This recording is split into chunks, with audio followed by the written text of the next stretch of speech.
Okay, Bruchim Haboim. Welcome those who are joining us live, those who are joining us through the Chabad.org Facebook page, those who are going to be joining us in the future, watching this at a later date. Welcome, welcome.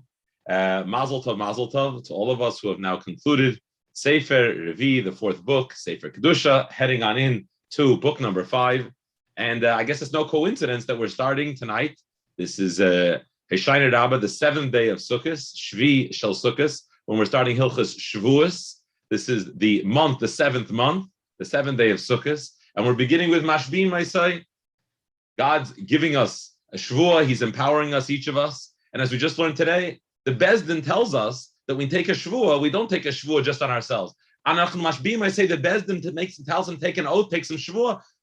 God's the one who's behind the Shavuah. So the Eibusher should give it Mimasbia, each and every one of us, and should bench us with Gittin Kvittel and with Gmar Chsimateva.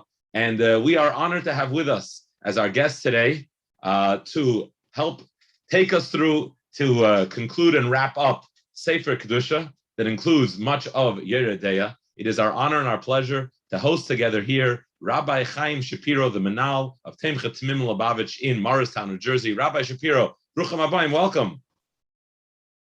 You're on mute, so it's hard to hear you. Sorry about that. Thank you. Pleasure to be here. Very nice. If with all your Talmidim you could put on mute or not mute all the time, it would be a wonderful little button you could have. I had the pleasure of studying under Rabbi Shapiro in the very early days. I think it was the first year, the second year of the program. It's now become one of the most well-known programs that produces Moedeh Rabbi Yisrael. Thank you very, very much for joining us here. It's in the middle of Sukkot, running Teishainer Dava. Thank you. You receive questions in Yeredeya. This is your field of expertise all over Torah. And I guess just want to start, what are the common question you get? I would say, give us an example of a common basic question that Rabbi Shapiro receives 17 times a day. And what it would be an example of something which would be out of the ordinary, out of the box, that Rabbi Shapiro, the world of Yeredeya, we're just coming from Achalos Asuras, we're coming from the world of Kashrus. Rabbi Shapiro, please give us a little bit. Thank you. Thank you very much. First, I want to correct you. I think you said we're finishing the 4th Sefer of Rambam. I believe it's the 5th Sefer of Rambam, Mada Avas Manim Noshim and Kedusha, and we're starting Sefer Hafloah, which is the 6th Sefer. And also to add to what you were saying about Chodesh HaShvi and Shavuos that I've mentioned many times, what's brought in Kitzurim V'Ares Latanya from the Tzemach Tzedek on the Tanya where it says Mashbiim, it's also Maloshin Masbi'in, Maloshin Soiva. The Eibusher gives us the Koiches, etc. Maloshin Sheva, also Maloshin Soiva. Common questions. In fact, today I got a number of similar questions with the same psak halacha, which is brought in the Rambam at the beginning of one of the prokim. The common and most famous din of an Eina ben Yoimoy. If someone uses a keli, the wrong keli, whether it's a treifa keli or whether it's a milchik and a fleshike keli. Someone today called me. He had a milchik keli and he just now made chap meat. He made fleshiks in this milchik keli. So this is a classic case, which is clearly brought in the Rambam. The Rambam even makes it as if it's a davar poshut, that it's an obvious thing that it's probably not a ben yoima. He says if you bought a keli from a goy and you forgot to toivel it and you used it, the food is going to be kosher. And he doesn't even explain himself why. The mefarshim are mitzayin back to the original halacha in the Rambam, where the Rambam says that it's noisen tam lifgam, because once it wasn't used for 24 hours, the taste that's coming out of that keli is considered spoiled taste. So therefore, b'di'evid, after the fact, if it happens, the food is indeed going to be kosher. And this is a classic question that most rabbonim who get questions happen all the time. You have to make sure the keli was clean. It was indeed not used for 24 hours. When it comes to milchiks and fleishiks, I just want to point out that just because the food is kosher, sometimes you have to kasher the keli. So, for example, in this particular case, when you use fleish in a milchik keli, that's a ben yoimoy. So the food was kosher, but the keli now became treif because it has also basar b'cholav, and then you have to kasher it. And the Rambam gives in one of the prokim the halachas of how to kasher kelim, pretty simplified in the Rambam, but there are many simonim in Shulchan Aruch, including in the Alter Rebbe and Hilchos Pesach, but how to kasher kelim. Now, is this a mystical thing? Is this a mystic? Have you had any discussions with maybe in the kashrut industry? 24 hours and something miraculously happens, just 24 hours on the clock, or is this something that we just take from the? So actually, it's interesting that you're asking. There's actually a machlokes rishonim. Some say that Rabbeinu Tam holds it's actually not 24 hours. It's the night. The night has a koyach similar to what we know by Mayim Shalonu, but has a certain koyach on the temperature, specifically from Bein Hashmoshes until the following morning. The Linas Laila has the koyach that it spoils the taste enough that it can't aser. Most poskim hold the halacha that it takes actually 24 hours to spoil. And this only refers to taste that's found within the walls of a pot, not any be'ain. The Rambam actually holds that there's a little bit of be'ain that also becomes neis and tam l'vgam together with the rest of the pot. But la halacha, we don't pass him like the Rambam. We pass him that any tam that's within the walls of a pot is considered neis and tam l'vgam. So it is scientific.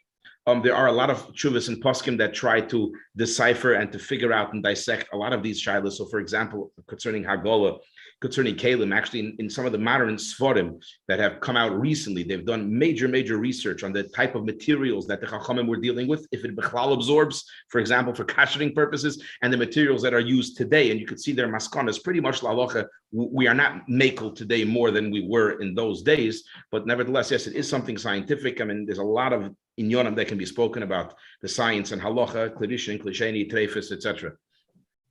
Okay, so that's on the common end of things. The common end of things, 24 hours. If there's more than 24 hours, call your rabbi, but it should be good. Okay, now let's go to the opposite extreme. What are the out there questions that probably get you more excited because you probably hear the question, are ready to answer the person. I know Rabbi Shapiro ready to answer already before it even finishes asking. But what would be an uncommon question?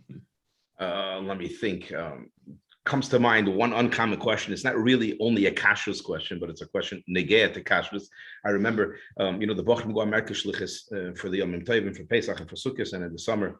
So Bocher was versteckt somewhere in I don't know where, and he calls me Erev Pesach that he doesn't have a zroya, and he thought the shliach was going to send him a zroya. He doesn't have a zroya, so he came up with a novel idea. He wants to go to the marketplace, to the store, to the ShopRite, or whatever it is, and buy a piece of treifa flesh, piece of treifa meat, and he wants to put it on his kaido. We don't eat it anyways. Our minig is we don't eat it. He'll put it in a bowl. Chas v'shalom, there will be no leakage, and any tam or any juice that will spill out will not affect his kaido. But at least he should have a zroya on the kaido. And I was like impressed that it was so negaya to him to have a full kaido. Obviously, the answer is you cannot. You can't use a piece of treifa flesh for a kaida on the Seder of Pesach. And if he doesn't have Israel, he doesn't have Israel. You could use another type of tafshil or not, or don't have. But yeah, this just comes to mind one interesting question that I remember getting that you don't expect. Okay, thank you. Okay, let's move to something which I know all of us talk about. Do you eat? I guess I don't know if there are wise potato chips anymore, but there used to be wise potato chips. But do you potato chips? We talk about. Obviously, Bishul Yisrael, Pasakum, Pas Palter, Cholav Yisrael. We've just covered these halachas in the Rambam. Can you give us a little bit of the two sides of the potato chip debate? You don't tell us which you're wrong. Yeah, it's an interesting question. First of all, there was a whole pedic in the Rambam about these dvarim she'asur chachamim, Bishul Akum and Pasakum and Cholav Akum and Pas Palter. Just so people should understand the basics, the basic inyan shebedavar. There is no heter for eating Bishul Akum. Period. There's no loopholes. See, Pas Yisrael, there are loopholes. Like it says in Shulchan Aruch, that even someone who's not makpid on Pas Yisrael the whole year during the Seder Mitzvah should, Al Rebbe brings in the Shulchan Aruch, should be makpid on Pas Yisrael, should be careful on Pas Yisrael. So if you see something that has a hechsher, it doesn't necessarily mean that it's Pas Yisrael. Bishul Akum, there is no heter, period.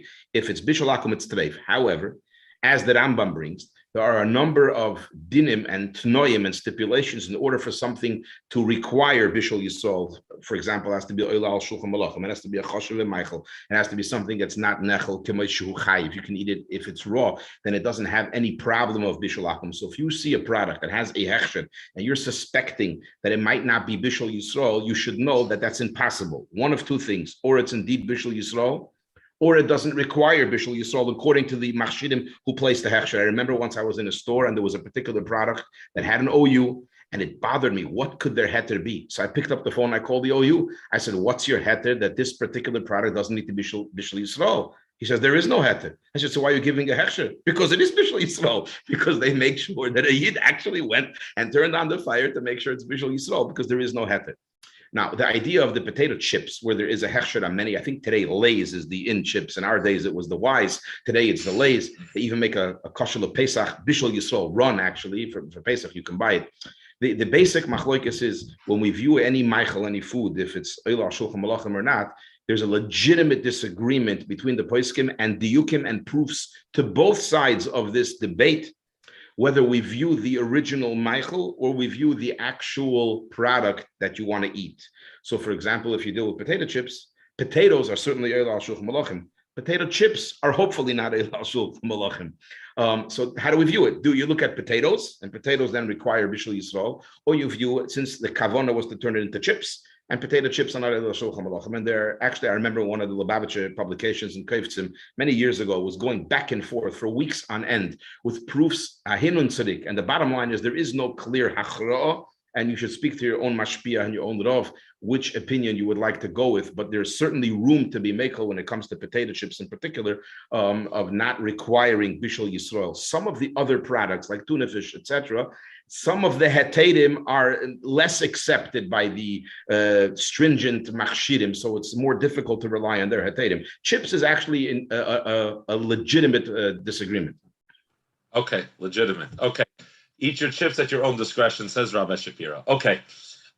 You tested me when I was becoming a Muslim, when I was getting my smicha.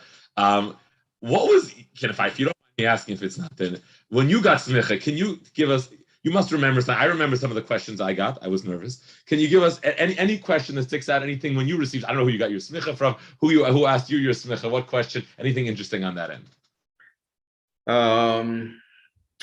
I got smicha in 770. I was tested by Rabbi Lapkovsky, as well as Rabbi Hirschsprung Zatzal from Montreal came in also to test us. But I actually do remember one of the questions because it hit me like a thunderbolt. I sat down to get tested on Hilchos Treifus. In those days, we were learning Hilchos Treifus, which the Rambam actually incorporates all the halachas of Treifus in Hilchos Shchita. The Rambam has one Hilchos Shchita which incorporates all those halachas. If I may digress for 1 minute, they say, I don't know, I heard this story, that one of the big Kanoim, Rebbes, once came to Rabbi Hirschsprung in Montreal, and Rabbi Hirschsprung wanted to teach him and tell him something. So he said, a woman once came to a Rav with a shaila on a chicken. So the Rav pulled out a Shulchan Aruch, and in Shulchan Aruch, it's not Hilchos Shchita, it's Hilchos Treifus. And he started looking for the shaila. So the woman told the Rav, Rebbe, you're looking in the wrong halachas. You're supposed to look in Hilchos Kashrus, not in Hilchos Treifus. You're not supposed to look in the halachas of Treifus. What he was trying to tell him was, don't look with a negative eye, Hilchos Treifus. You have to start looking with Hilchos Kashrus. But put that aside. So when I sat down for the test, he shoots me with a question that Rambam writes at the end of Hilchos Shchita that the Treifus Shemonu Chachamim, basically what it means is that the behema is not going to live for more than 12 months. If it indeed lives more than 12 months, it becomes kosher. By a behema, by a oif, there's a different halacha of what makes it kosher. It's not going to live more than 12 months. But give me a heicha timtzi, tells me of a treifa that's for sure going to live more than 12 months, and it's still 100% a treifa. That was the question. Heicha timtzi sat down. So I remember I was thinking, I don't know if I got the right answer, but I think it's a right answer. Let's see if people are thinking right now. Okay, no, go ahead. There's the Rashba explains on the idea of kol yeser kenotel dami. If you have a second aver, so the din is kol yeser kenotel. It's as if it's missing the original aver. Not the part that was extra, because then it's kosher. It's as if the original one is not there. So the Rashba says, so what's the problem? It's as if, but it's going to live. It has a double avid, it'll live. So the Rashba says, even though we know for sure that it's going to be marbe yomim, kechoil. Kechoil is a bird that lives for 1,000 years. It's going to live for who knows how long. Im Yisroine, with this extra avid. Nevertheless, we view it that kol she'ilu yinotel, if the original one wouldn't have been here, it would have died. So even though it's for sure going to live now, it's still considered a treifa, which also teaches us that in Yonei Treifus is not only a mitzias dikazach that it's going to die. There is a teire psak halacha about treifus. Actually, while I'm on this subject, if you don't mind, I might add please. Word from Rav Menashe Akutin. I don't remember Rabbi Reznik. We used to go there. Oh, yes, you brought. Yes, we came. We went to. Yes, you brought us. You brought us. The Rambam writes, splits the treifus. There's different ways. There's chai treifus, all the same cases, or shivim treifus, and there's also 8. And the Tur makes a siman don chonak nefesh, trusa and full for all the different treifus. So he said like this: when a rov comes to paskin a shaila, you have to know that don, when you're paskining, chonak nefesh, you're cutting off a nefesh, you're cutting off a piece of chicken from kedusha and turning it into klippah. So you have to be very, very careful before you paskin to make something treif, because chonak nefesh. Thank you. Well, that's actually because in your role as preparing Ma'aser Hirdan Yisrael, you have contact with other Rabbanim, you have contact with other Jewish leaders, and I know that signed on my smicha, thank you very much, is Rav Mordechai Eliyahu Zatzal, and I know you had many interactions. Is there anything that you can share with us here on this forum of your impressions, your interactions with Rav Rashi Rishon LeZion Rav Mordechai Eliyahu? Well, he came a few times to Morristown, and he made a tremendous, tremendous impression on the Bochrim that were here. It was a few groups together that came, and I'm sure you remember when you came. It was an unbelievable, uplifting experience. He showed us tremendous hakaras hatov to the Rebbe, hakaras hatov to the yeshiva, hakaras hatov to the Bochrim, and it was an amazing connection that the Bochrim felt and had with such a great personality like Rabbi Mordechai Dayahu. But if Mamish take 1 minute, just a story that comes to mind, just to bring out his bittul and his humility that he had b'chlal when he came. One of the Bochrim getting smicha was, if you remember, Harav Nachum Sasonkin, who was then shot on the Brooklyn Bridge, and it was a big deal. The press came, so we had a whole press conference and set up, and he was going to speak, etc. So the press conference was set up, and we were waiting, and we needed Rabbi Eliyahu to be part of the press conference. He's the highlight of the whole show. He came to give smicha, and he's sitting in. We gave him an office to sit and learn and do his thing. And he's sitting there, he's oblivious to the whole thing, but waiting, and he's not coming. So Rabbi Herson, tells me, Chaim, you got to go get Rabbi Eliyahu. I said, okay. So I go, his gabbai standing by the door. I said, we need the Rav. He says, look, I can't disturb him, but you're the host. Go in, disturb him. I knock at the door. I walked in. He's sitting by a desk with a sefer. He's sitting and learning. And I crouched down. I was very young. And I start to eke and beck in my broken Hebrew. Kvod Arav, there's a story, there's a bocher, and he's a younger man now, and he was shot. And I start to tell him, and he stops me and he tells me, you need me? I said, Ken, yes. She jumps up, Aniba. He just jumped up like that, followed me into the room, stood there for the whole press conference, whatever he had to do, went back to sit and learn. And to me, it was a meidadike lesson. He was there just to serve and to do what's necessary for a Batzas HaTorah and for a Kiddush Hashem and a Kiddush Hashem Lubavitch. And he did it without knowing, without caring. Well, it doesn't matter who the person is. That line stays with me. Wow. Okay. Thank you very much. Okay. We can't let you go without giving us some lomdus. This is what you do. Your shurim are still something that are, many of which are still etched in my mind, or at least in my notes. I actually have been studying basar v'challah with someone here in the community, so it goes on from one to another. But basar chaya, we have basar v'challah, we have basar. Can you give us a little bit? The Rambam, I know there's some back and forth. Can you give us a little bit? We don't have time for an entire shir, Rabbi, I apologize. But can you give us chaya, wild animals, not domesticated animals? Can you give us something on that topic, if you don't mind? Well, yeah, but Kitzur and Shulchan Aruch mentions that chaya v'oif is not really basar b'cholov. It's not considered basar min HaTorah. It only refers to basar behema. And basar behema, as a shliach, this is probably the most common thing that every one of us gets. Chicken and milk, Rabbi. It doesn't chew. It doesn't have it milk. It doesn't chew. This is the classic.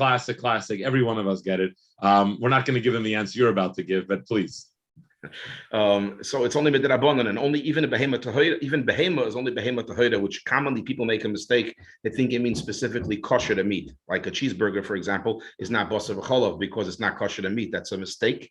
Behema Torah means the min. If it's from a kosher to behema, even if it's a nevela or a treifa, because it wasn't shechted properly or it was found to be treif, that's still basar b'cholov min Torah. But chaya v'oif, halacha. So if I have a teenager in my community who wants to get a summer job and he can get at the clothing store at McDonald's flipping burgers, let him not flip burgers and put milk and meat together on them. I mean, yeah, correct. If he already has the job, that goes to a whole other shaila. Is it sli? Is it derech bishul? Is it a deraisa? Is it lifnei iver? There's a whole different angle to it. But yes, you should not be flipping burgers. It's mamash a shaila of bishul basar b'cholov.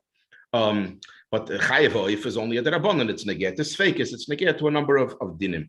And the Rambam says it over here also that chayev oif is only a derabanan. The problem is that in Hilchas Mamrim, when the Rambam gives an example of a chacham who went against the beis din, the example that he brings is that he said that chaya is only derabanan and chaya is really a deraisa.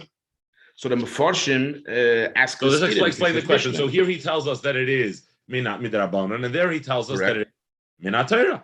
Okay, correct. And it's a stira. The Mefarshim point out the stira, and the Rambam was chayzer. He wasn't chayzer. So some of the Mahadirim of Rambam said and wrote that actually it's a mistake in Hilchos Machalos Asuris. If you take a look at Perek Tes, the end of Halacha Gimel, it says ve'ein chayoven ala chilosim mishum basar b'cholov. Okay, and then it says v'chein b'sar chaya v'oif. Correct.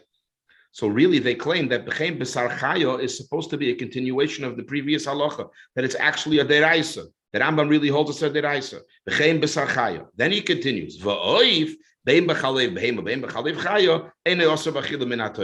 they reconcile this stira by saying that the Rambam, even in Hilchos Mechalos Asudis, it depends where you finish the halacha. If you finish the halacha that Chaim Psar Chai is a hemshich to Gimel, it's not a stira. And if it's the way we have it printed in our Rambams, it's indeed a stira. And the Mefarshim have to deal with it and say that the Rambam was chayzer, or he was just giving an example in Hilchos Mamrim of something that a Chacham would go against the Bezdin and be chayav misa.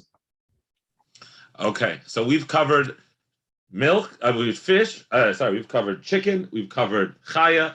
What about fish and meat? How serious does one have to take that? So we have a general principle that obviously it's not a kosher issue, it's a sakana somehow. Is that, I don't know if it's spiritually or biologically, or that's supposed to just be, we're supposed to take that on face value, that somehow fish and meat is not good for us. And what are the ramifications? Is it more serious? Is it less serious? And how does that come into play? So in fact, it's a physical sakana. The Gemara says it's kosher l'dover acher, which means it could bring tzaras if you mix fish and meat. There's a whole shaila about fish and milk. Tzaras nowadays. Tzaras. No, I don't know about nowadays. That's what the Shulchan Aruch says, kosher l'dover acher, and we still keep that halacha. But the Shulchan Aruch is written after tzaras was no longer prevalent. Well, it doesn't necessarily have to be the halachic tzaras. It can cause rashes, like it says certain things you shouldn't do. Certain things from Mishum Sakana, it says clearly now that there's no nechoshim mitzuyim. So gilui, for example, gilui mayim is mutter, but this was actually kept. There are certain leniencies that certain poskim find because today it's not really a sakana, b'di'evet, shasat chaks, etc. But the chatchila, obviously, we don't mix fish and meat. There's even a machloikas poskim if it's bottle b'shishim. Some say it's not bottle b'shishim because chamira sakanta mi isura. Sakana is worse than isur, which is true. And the Taz says it applies to bittul as well. The Shachar learns no, it's still bottle like any other isur. And in fact, there are certain products. The OU has a policy on certain products that if it doesn't have shishim, if let's say there's fish in barbecue sauce, if there's no shishim against the fish, they're going to write OUF, that you should know it's fish. If there is shishim, even if there are anchovies in the barbecue sauce, they will not write OUF because they rely b'di'evet on the shittas hashach that it's bottle b'shishim. You can find an OUF. I've never seen it. There are OUF. They have such a thing. There is such a thing. I l'chatchila would not buy a barbecue sauce that has fish l'chatchila, because why l'chatchila rely on the bittul and put it on meat? But you wouldn't know because it doesn't have an F on it. You wouldn't know. Yeah, but sometimes people look at the ingredients and it says anchovies. I get those shilas all the time. I bought a barbecue sauce that says anchovies. There's fish in there. Can I use it? I said, look, l'chatchila probably don't use it, but mi'ikar adin it's mutter because it's already bottle b'shishim and we rely on those shittas. But there is an interesting shilas. Someone called me mamish 2 days ago, Friday, that he spritzed a little bit of fish juice on his barbecue grill while it was hot. So I said, what should I do? I said, kasher it. Well, it's not going to be able to get to a libun gombar. Even if I close my grill, it's not going to get to 900 degrees. I said, it's no problem because there's a halacha, an interesting halacha, that pleitas kelim does not have the issue of sakana. So for example, you can actually cook fish in a fleishike pot, even though the pot wasn't completely kasher, as long as it's 100% clean. So the main point was to clean his grill properly, that there should be no mamoshes of fish on the grill, because pleitas kelim ain't by mishum sakana. So even though chamira sakanta mi isura, but here's an example where there's a leniency in this. Right. Correct. Okay. Rabbi Shapiro, thank you very much. We try keeping our program short and concise so that people come back each time, so that we keep it to a half an hour. And now, if we can please honor you, and please, if the host of the meeting can please put up on the screen for everyone to see, we're going to now formally conclude Sefer Kedusha, Hilchis Shchita of the Rambam, and we will celebrate and hopefully have newfound chayas, newfound energy as we venture into Hilchis Shavuos and Sefer Aflah. So if we can please put that up on the board, and if we can formally now conclude and celebrate the Siyum together. I guess it's not on the board, so why don't you read it? I apologize. So, we're talking about Kisui Hadam, which is by a Chaya and a Oif. When you do Kisui Hadam, you shouldn't do with your foot, push the earth that you're using with your foot, with your hand, with a knife, or with any other utensil. The Rambam gives us a general lesson here. We should not be mevaze mitzvahs at all, which is, by the way, negeya. For example, parts of the sukkah which don't have an intrinsic kedusha after sukkahs, Shulchan Aruch says clearly, although you could throw the schach in the garbage, you should not throw it out ba'ifin shel minig bizoyin. You put it nicely, you bundle it up, or you put it in a bag. The bzuyis of mitzvahs should not be a bozi for him. She'ena kovid la'atzman shel mitzvahs. The kovid that we're giving is not to the mitzvah itself; it's the kedusha. It's lamisha tziva b'hen baruch hu. It's to Hashem that commanded us to fulfill the mitzvah. V'yitzilonu bilamashish b'choshech, and He saved us from actually walking and going in the dark. V'orach isom neir liyashir hamaisim, and He gave us the mitzvahs to be like a light to make us go, and our deeds should be done right and correct. And a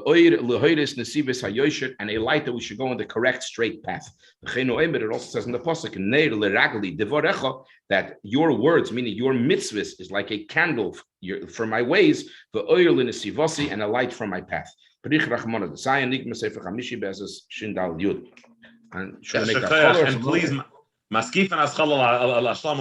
let us immediately begin today's shir of Hilchas Shavuos. Please, Rabbi, if you can please go through and teach us halacha aleph. So just the first words that Rambam brings, Nidvis Pirit say no Hashem Mishpotech Alamdeni, Sefer Shishi, which is Shavuos. Arba Mine Shavuos, saying there are 4 types of Shavuos. There's a Shavuos Bitui, an expressional Shavuos, Shavuos Shav, Shavuos that's worthless, Shavuos Apikoden, when someone denies having an object, Shavuos Eidos, and someone denies knowing testimony. Shavuos Bitui, he Shnemer Batera, Oinefesh Kisishava Levate Bisvasaim Lahore Lahetiv, he expressed with his lips something for good or for bad, meaning for yes or for no. The Nechlekes Arba Chalokim, it's split in 4 different categories. Shtaim Lahaba, 2 for the future, Shtaim L'Sha'avar, and 2 for the past. Kigoin. Shenishba al Davar Sha'avar Shanasa Oishalei Nasa, he swore about something that happened, whether it did or didn't, yes or no, something in the future that I will or I will not, or that he will do it or that he will not do it. We should all be zeiche to continue to be Messiah, different prokim and svarim and the Rambam till bias Mashiach tzidkenu. Amen, amen, amen. Thank you very, very much. Thank you all for joining us very much. I know one of the highlights of our Siyum is always the quiz at the end. Sadly, the quiz is not going to be taking place this Sefer, so stay tuned next week. Next Sefer, I believe they have the winner of the $100 for the last Sefer, which will be announced at the next Siyum. A good Yom Tov, everybody. A freilich Yom Tov. We should all merit to celebrate Simchas Torah together with all of Klal Yisrael, together with our Rebbe. We can dance together, and may the merit of the Rambam and the merit of the Siyum hasten the coming of Mashiach Tzidkenu. Thank you, Rabbi Shapiro. You should have long, healthy years to be able to continue being preparing Meireh Rabbi Yisrael and teaching Torah. Thank you very much, everyone, for joining us. Those watching now on live, Agut Yom Tov and Agut Yar. Thank you very much.